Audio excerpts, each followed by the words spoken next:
Historical Society and Museum, so she's going to be our speaker tonight.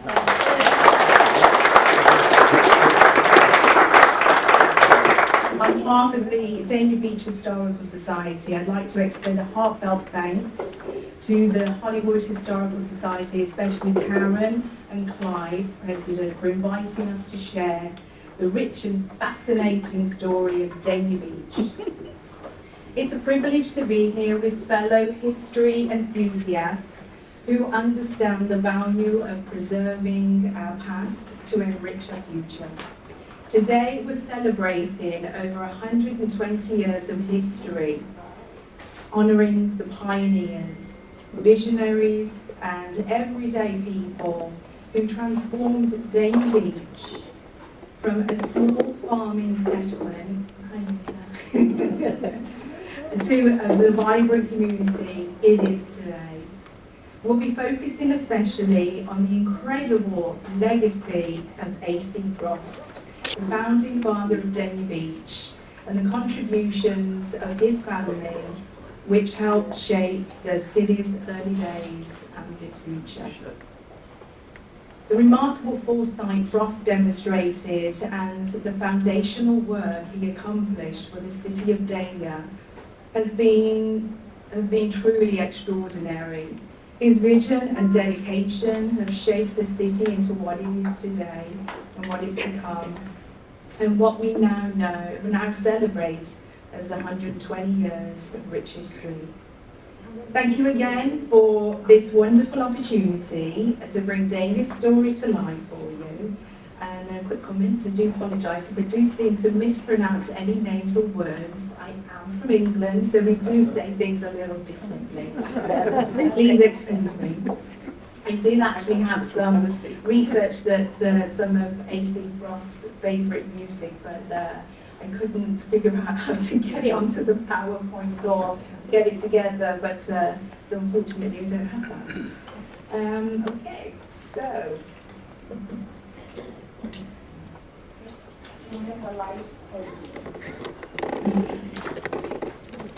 So ladies and gentlemen, as we gather here today to reflect on Dania Beach's rich history, it is a privilege to read to you the very first official minutes of Dania's organisational meeting.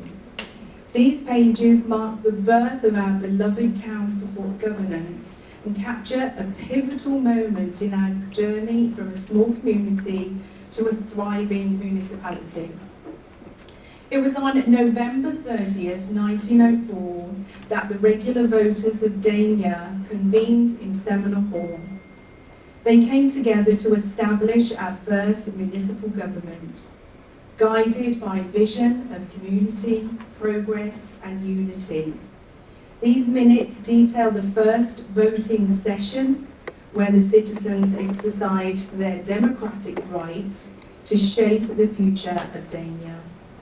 Names we now honour, such as A.C. Frost, J.W. Mulligan and S.M. Alsabrook, were recorded as pioneers who helped lay the foundation for everything we cherish about Dania today.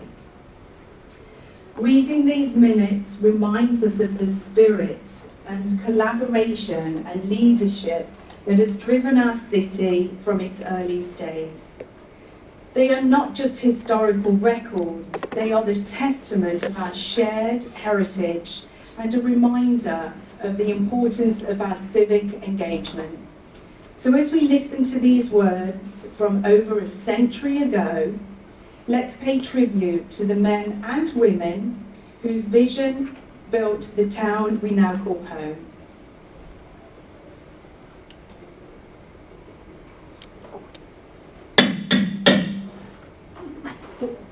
Dania, Florida, 30th of November 1904. On the evening of November 30th, 1904, a meeting of the regular voters of the town of Dania was held for the purpose of organising a municipal government and selecting officers and said government in accordance with the Notice of Incorporation posted in 3 public places for 30 days prior to the meeting, which reads as follows. Notice. It being proposed to incorporate the town of Dania, the town of Dania, Dade County, state of Florida. Notice is hereby given to all persons who have qualified voters residing within the proposed corporate limits, hereinafter named, that they are required to assemble on the 30th of November AD 1904 at 7:30 p.m. at Seminole Hall in the town of said town of Dania, to select officers and organize a municipal government. The proposed corporate limits or bounds are as follows. Right.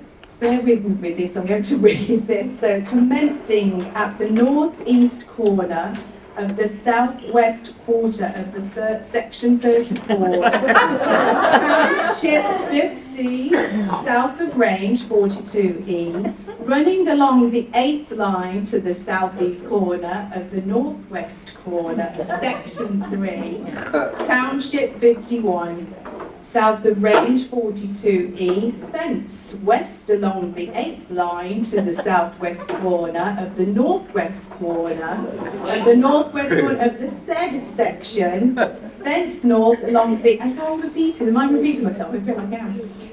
North along the 8th line to the northwest corner of the southeast corner of the northwest corner of the section 34, township 50, south of range 42, and here we go, thence along the 8th line to the place of beginning. And there we have the beginning of the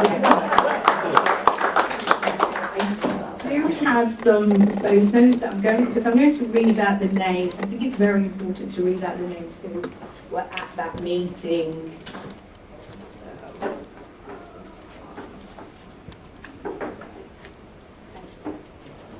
And they are just random photos of early Dania. Witnesses: J. Preston Nix, Jess Olson, J. A. Babert, S. M. Olsenbrook, H. H. Brooks, H. T. Tubbs, R. R. Roper, P. H. Roper, George C. Jones, W. L. Glenn, Geo. W. Bloom, R. C. Stanley, B. P. Leppincott, S. J. Kearney, B. F. Carpenter, J. H. King, Chaz Willis, H. P. Hobson, T. Henneberg, Anton Frost, M. C. Watson, S. G. Zimmerman, John W. Mulligan, C. W. Spear, A. E. Champlin, E. J. Glasson, A. C. Frost, Chaz N. Nelson, and T. Lesson.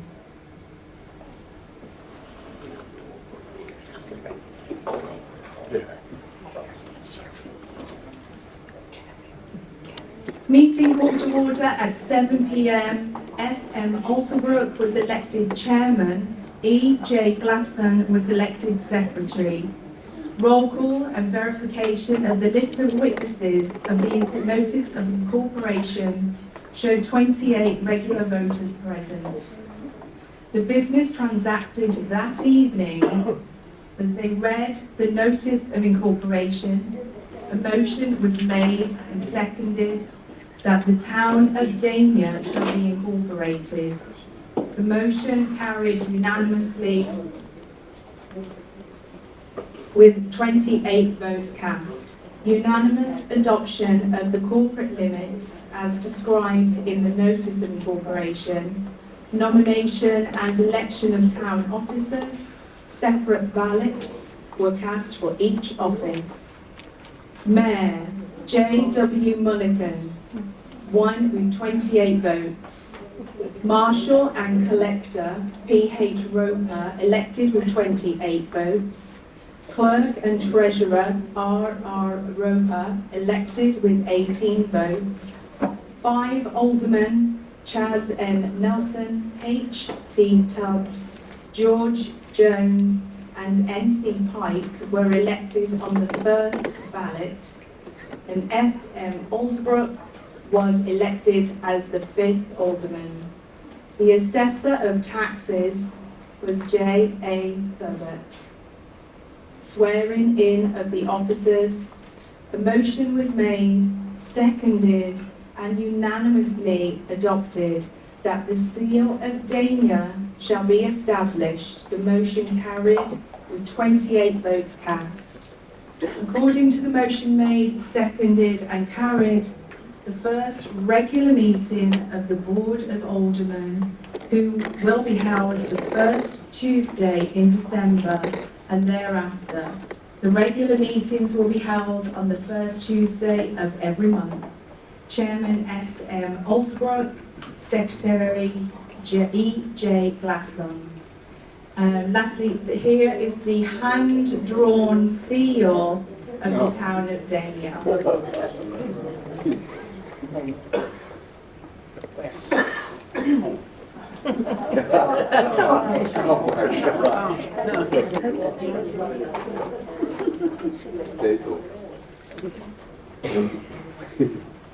Who was A.C. Frost? Born near Valum and Tisted, Denmark in 1847, emigrated to the US in 1873, after briefly stopping in Liverpool, England, pioneer, developer, and community builder.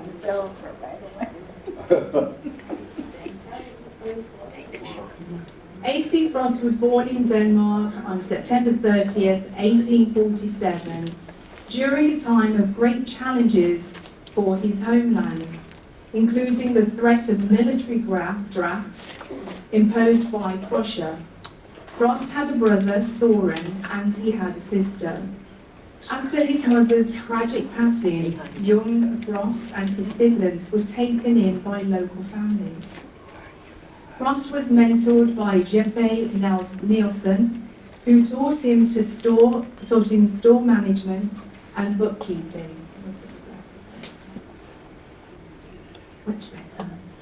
This early experience shaped his business skills, and he even took on the job of carrying the Royal Mail, a demanding 10-mile route between Aalborg and Valum. As a young man, he feared being conscripted into the German army and dreamed of America as a land of opportunity. At the age of 25, Frost gathered his courage and set out for the US. He arrived in Liverpool with barely enough passage, and in true pioneer spirit, he managed to stow away to America. Upon arriving, he felt hope and freedom. He was in the land he dreamed of. He later adopted the name Frost, possibly changing from Johnson or Jensen in Danish. From then on, he was determined to build his future in the United States, marking the start of an incredible journey.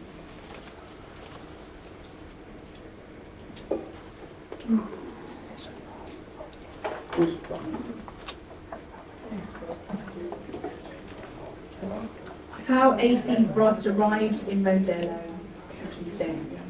Postmaster and community leader in Wisconsin, connected with Florida Railroad investors, settled in Modelo in the late 19th century.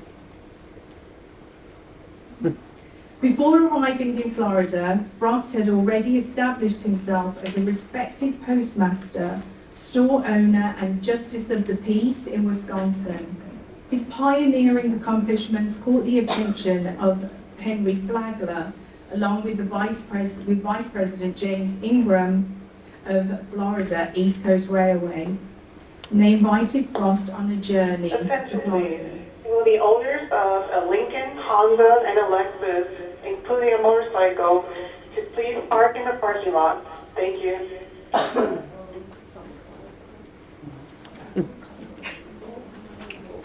Before arriving in Florida, Frost had already established himself.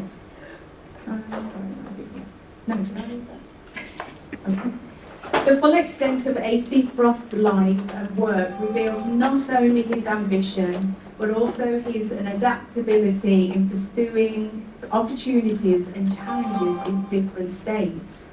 His railroad connections, colonization skills, and reputation as a reliable land agent made him a natural fit for the pioneering life in Florida's wild frontier. When they reached the New River settlement, now Fort Lauderdale, Frost inspected the soil but was unimpressed with its agricultural potential. Moving further south, they stopped at a more promising area near the ocean. And this is where Frost saw an opportunity. This area would soon be known as Modelo and later Dania, inspired by the fertile land and ocean proximity. Frost decided to settle here and begin his work. This picture shows 3 generations of Frost family in 1918. 3 marriages and 10 children born in Oconto, Wisconsin. The US was participating in World War I when all the children and grandchildren posed for this patriotic photograph of Dania Frost home with A.C. Frost standing in the far right. Sorry, no, hold on. Sorry. Okay, wrong picture.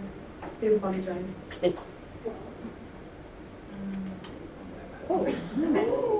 Sorry. I'm showing you all one thing. Okay, no. All right, we're just going to have to imagine that one.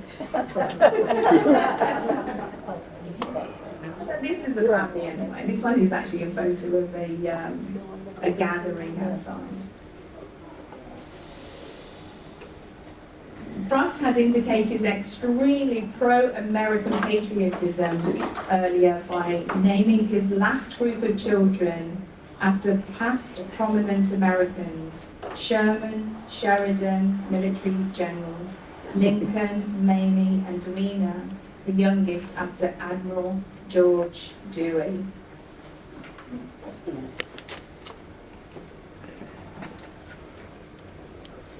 Building the foundation of Dania, developed the first school and served as postmaster, championed tomato farming, making Dania the capital of the world for tomatoes, and led the incorporation of Dania in 1904 as Broward's first city.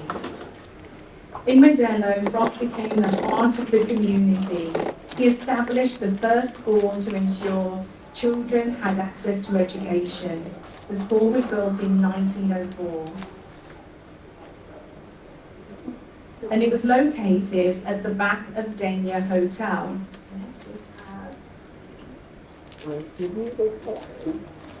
Actually, located in the back of this one. Where's the hotel located?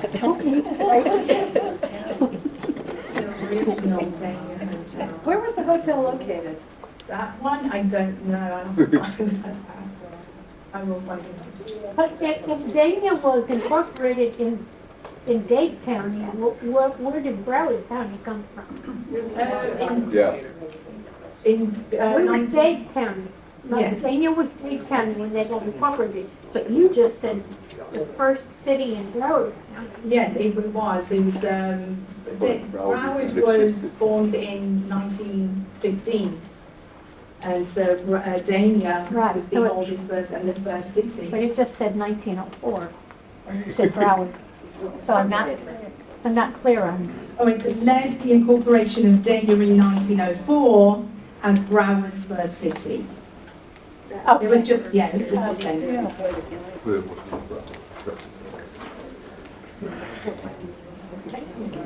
In Modelo, Frost became the heart of the community.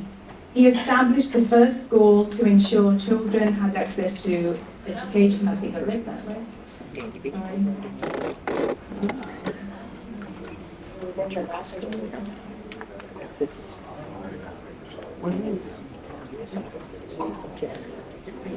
Despite the initial enthusiasm, the reality of the tropical wilderness proved a difficult environment for settlers unfamiliar with its challenges. From dangerous wildlife to malaria outbreaks, Frost's generosity, extending credit and offering support from his store, helped sustain the struggling community and fostered a loyalty among residents. And this is the Dania, this is the school building.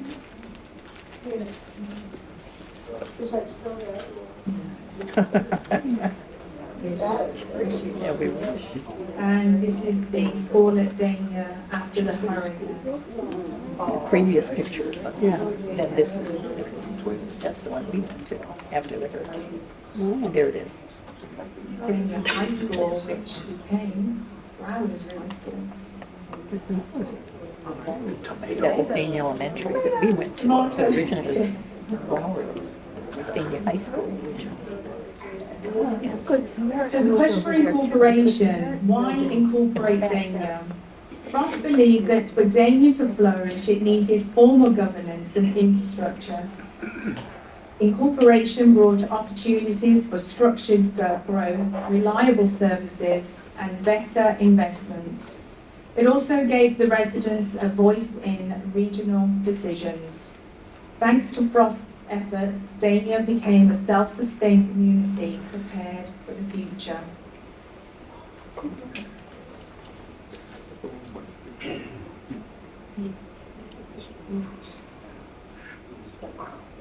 This photo was taken in 1917. It was the dredging of the canal, and obviously the demise, the beginning of the demise of the tomatoes. Unfortunately, progression hindered. So the Frost family contributions, they were a family of builders. Martin Frost, his son, continued in A.C. Frost's footsteps, and the Frost family contributed extensively to Dania's growth. Frost's legacy was carried on by his son, Martin C. Frost, who moved with his father to Dania and became one of the earliest tomato growers. Together, father and son helped establish a sense of community. The story goes that Dania's incorporation was initially triggered by a saloon owner wanting to open a bar, which required legal city status. The Frosts saw beyond obstacles in their way, working to address the challenges Dania faced. Water supply from an open surface wells and sanitary conditions were bad.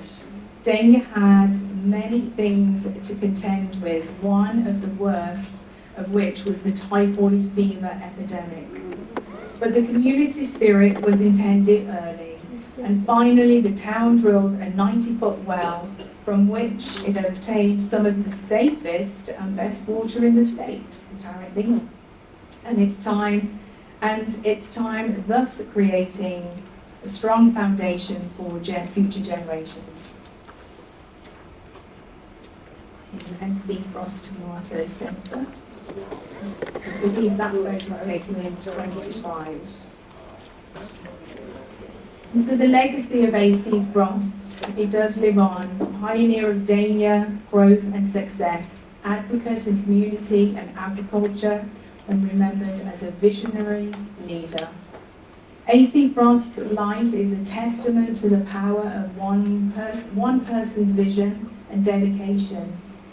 He transformed an untamed piece of land into a prosperous community, nurturing opportunities for education, agriculture, and growth. His legacy goes beyond buildings or titles. It lives in the determined spirit he instilled in Dania Beach. So Frost had a prefab house at the very beginning. This was his second home on Southwest First Street. And here is the photo I was looking for. Look at all those kids.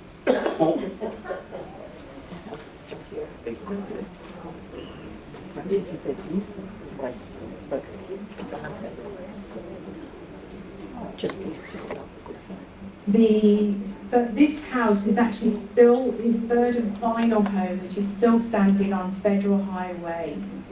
And unfortunately, very sadly, it is up for demolition. The owner of the property has said that the city can have the property, they just need to move it. It was named for designation a few times over the years. However, it seems sadly that no one thought to go through with it. I've been told by members of Broward Historic Preservation Trust that no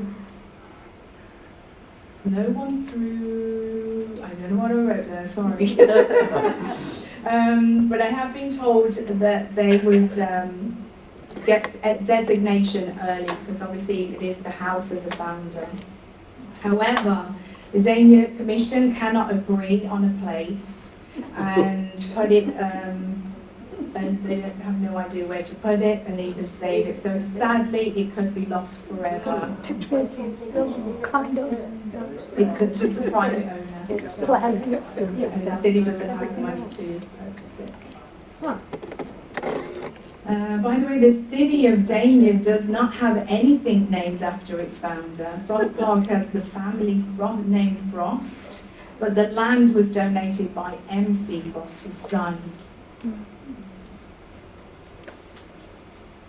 Welcome to the board.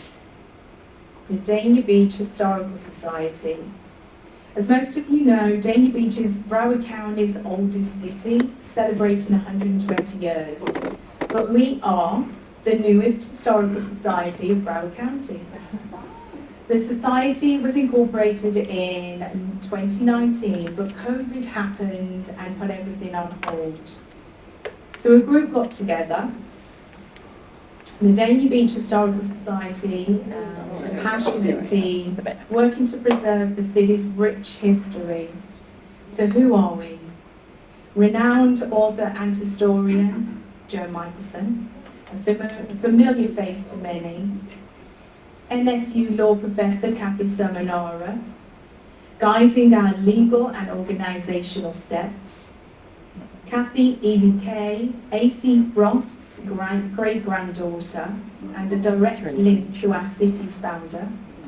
Railing Paper, a Dania native and daughter of a shoemaker, of the local shoemaker. A secretary, Polly, is an advocate for our seniors and city contributor. And our newest Laura Lombardo is our newest mom. She just had a baby. And then there's myself, a passionate lover of history and the city. Since March 2022, we've worked tirelessly to reinstate the society, meeting regularly to ensure a solid foundation. And here's what we've accomplished.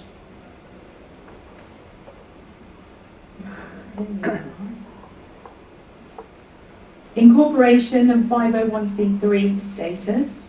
Since the lapse due to COVID, we had to reinstate our non-profit status. Organizational foundation, we created bylaws and a mission statement, which we're very proud to share with you. Our mission is to encourage the community's involvement by providing educational programs through archival research and preserving memories of historical significance of the robust history in the oldest city in Broward County. We established a legacy. We developed a logo, a website, and opened up our membership. Creating a museum home, we're organising artifacts of Gasper Arts, in Dania while we await the Nyberg Swanson House, promised as our museum space with renovations underway for an early 2025 opening. So thank you for supporting our journey to preserve Dania's historical history.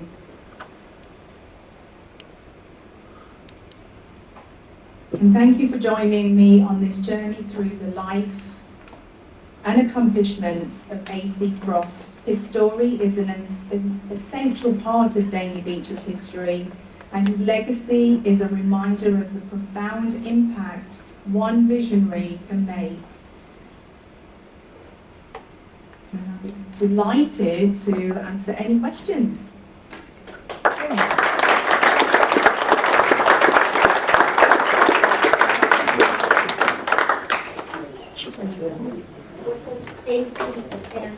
Andrew Christian Frost.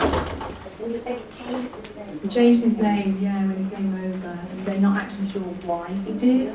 But he changed it by mainly Jensen, Johnson, which is Jensen and James English.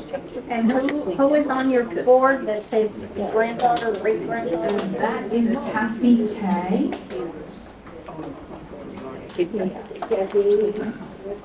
Oh, okay, co-vice president.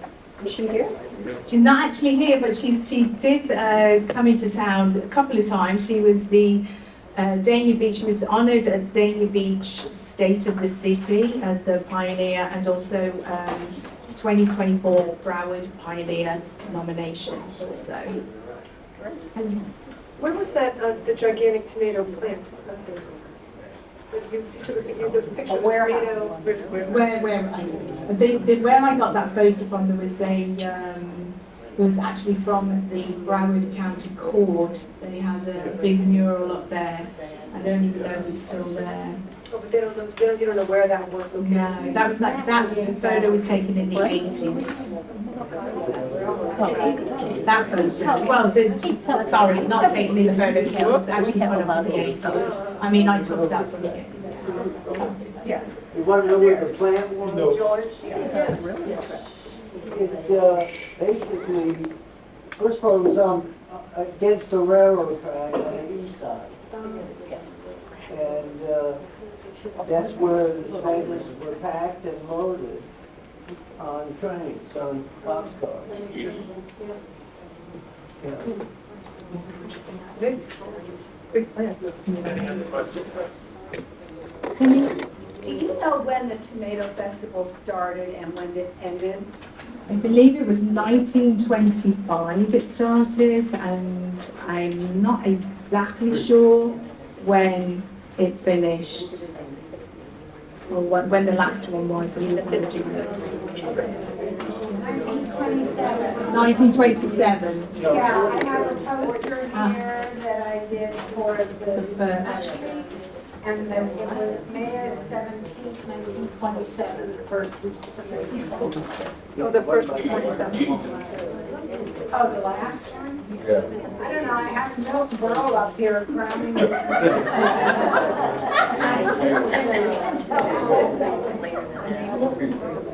It actually says here the Tomato Festival ended in 1957. Yeah.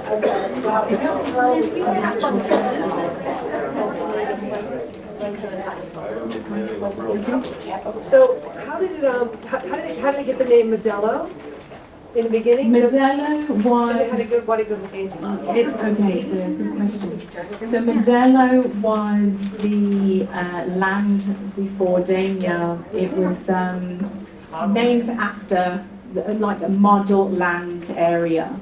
But the reason they changed it also was because there were two Modelos. One was in Miami, and they couldn't have that. So they changed it to Dania because of the Danish settlers.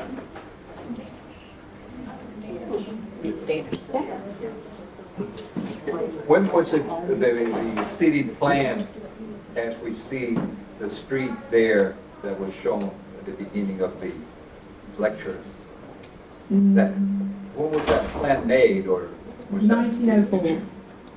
So all those properties belong to one person, or how was it? I don't know if there was any property there, I think it was just land. I don't know. The map you showed with all Yeah. the, with all the.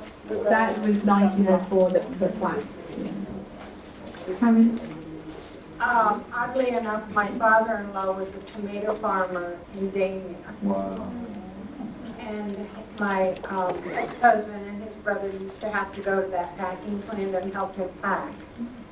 And I'm not sure what the year was, but when he decided to go out of the farming, he sold his property to Dania Highlight and never worked again.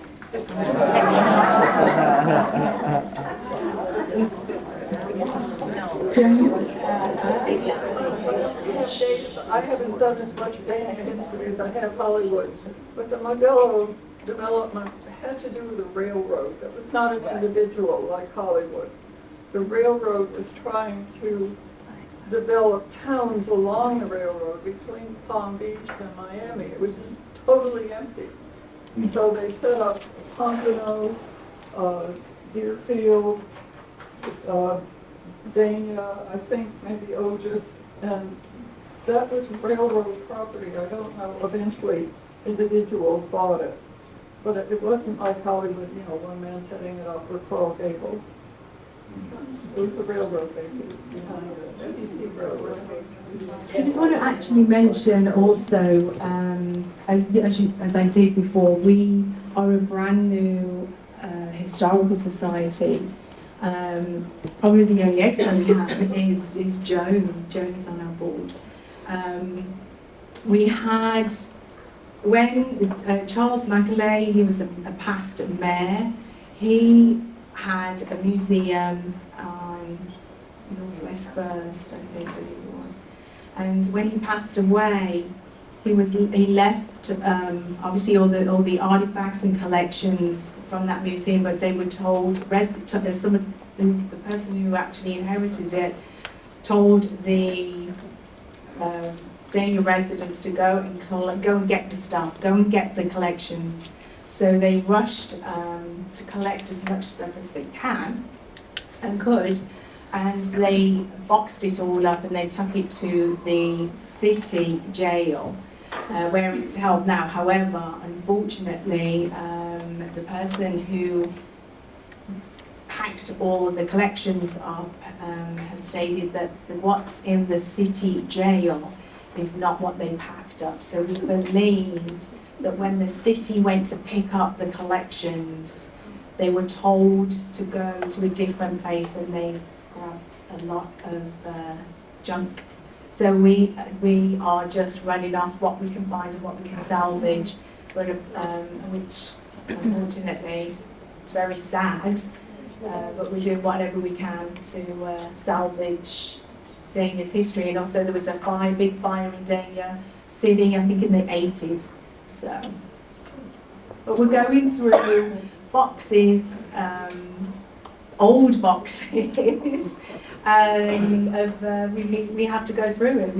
We don't know what's in them. We have no clue. We're just going through slowly, and hopefully we'll be able to have all these on public domain or whatever. In the future, it's a progress, but you know we're getting there. I mean, that was very nice of you to say that, because you've done a great job of getting the word out and starting.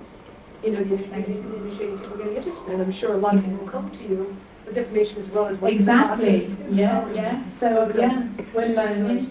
We're all learning, and so if you do have any photos, if you have any information, then you are welcome to give us that information, and we can't wait to be in the Nightboat Swanson House, where we'll have a place that we can actually do interviews with residents and people who have actually lived in Dania over the years.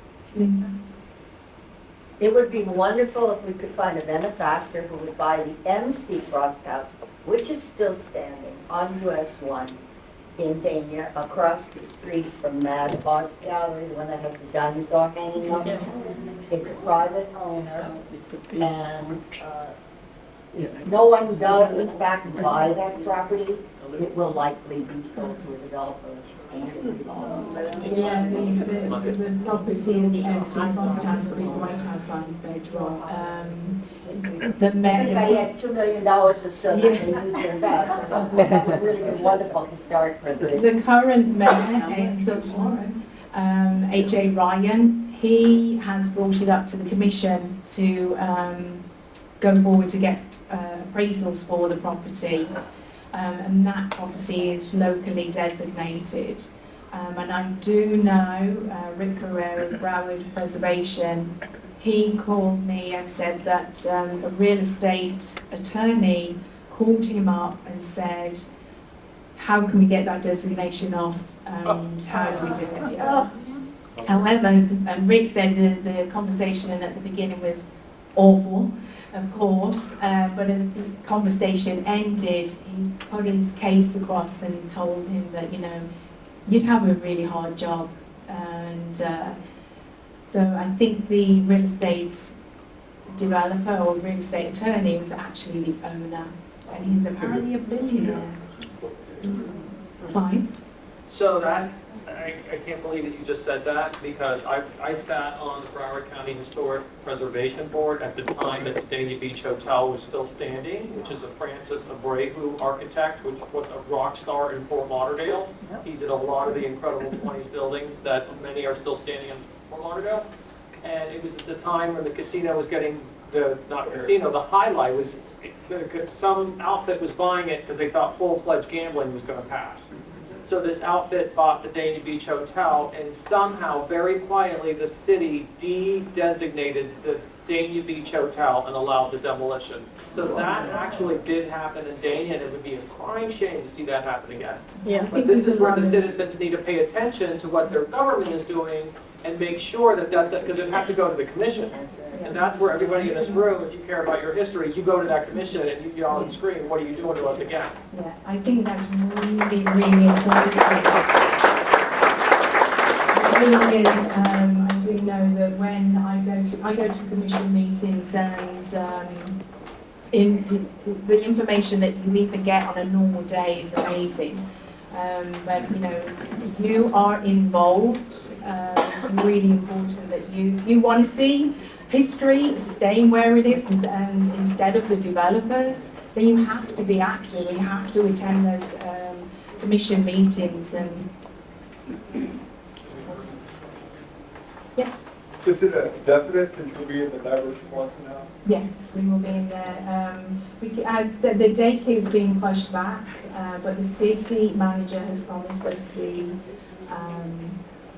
Nyberg Swanson House. And if you look here, our logo, we had, when we began our journey, we put the Nyberg Swanson House in our logo. So we heard that they wanted to give it to us, so we were like, that's it, it's going in there. So that was our logo. You said it was proposed that the reason why they incorporated it is because somebody wanted to open a saloon. Did that actually happen to you? I'm sure it did, I don't know for sure. That was just a couple of tidbits that I found out in the news. I just wondered. If Southern Girl. Okay. Are we good? Yes, thank you. Thank you. Thank you very much.